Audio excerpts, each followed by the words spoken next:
So a lot of people are have trouble with these small engine carburetors. I've rebuilt several here recently and haven't had any trouble. I was going to show you a few things you need to do to rebuild them. This is off a Briggs and Stratton engine. It's off a generator. A guy gave it to me, and I'm going to see if I can get it running without spending a ton of money on it. So the first thing I'm going to do is try to remove the choke. So that's your choke blade. As you can see, it's got little tabs that just push into the choke shaft. So I'm going to try to remove that now. All I did was took a pair of pliers and pulled. It didn't take a lot of pressure. I was still kind of gentle with it. So I'm going to lay the choke plate right there.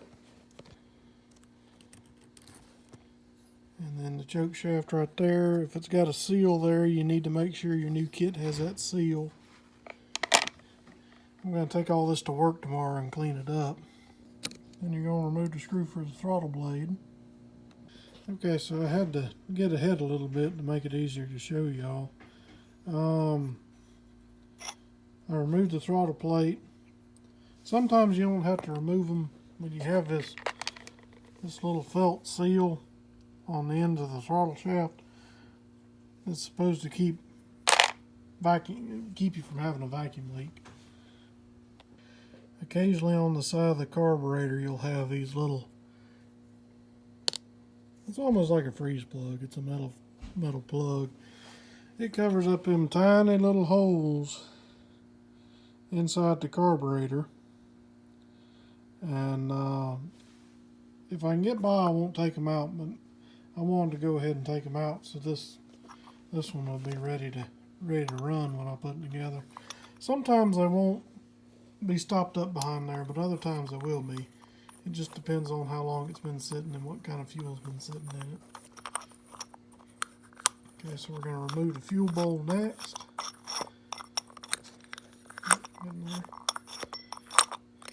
Alright.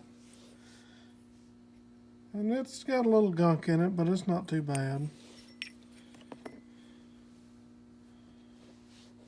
This actually has a drain built into the bottom screw to help you drain the float bowl.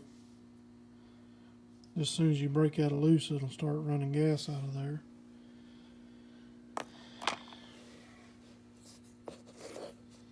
Okay, next is removing the float and the needle.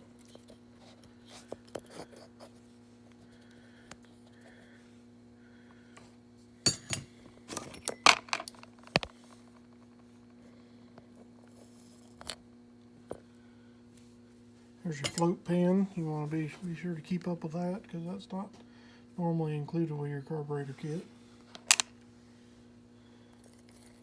And then here's your float and needle.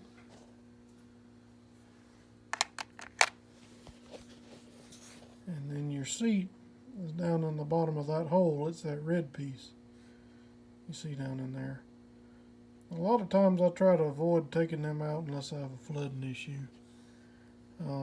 Inside the center of the carburetor, you see there's your jets.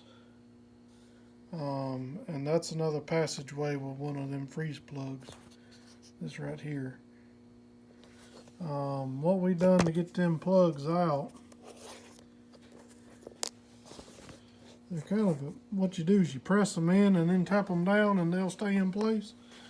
And then to get them out, we took an awl and a light tapping hammer and kind of made a little divot in it. And it fell right out. So this carburetor is ready to be cleaned. I'm going to clean it up tomorrow at work, and then I'll do a video on putting it back together and getting it running and probably changing the oil. Thanks for watching. One more thing I'd like to say is be really gentle with your float. It's what controls the fuel level in the carburetor. You do want to make sure to shake it. Make sure it doesn't have any fuel in it. You don't want to put it in any kind of brake clean or anything like that. And if it's a brass float, you don't want to blow any compressed air on it. You just want to clean it up a little bit and let it air dry. One last thing you can do, again, is take a wire out of your wire brush, or I just looked around and found one off of my wire wheel and flung on the workbench. Take out one little piece of wire and run it through them holes. I did this. I just did this a minute ago, and it just pushed a bunch of mess out of there. It was probably stopped up from that RTV that somebody had put on that cap to prevent leaking. I usually use the white pipe dope in small amounts, the best I can. You can only do but so much. But I cleaned out. I run that piece of wire through all them holes, made sure they was good and clear, and I'm going to take it to work tomorrow and soak it, and then that should it should fire right up tomorrow night. I'm going to try to get a carb kit on the way home, so we'll see how that goes. But that should really be it this time.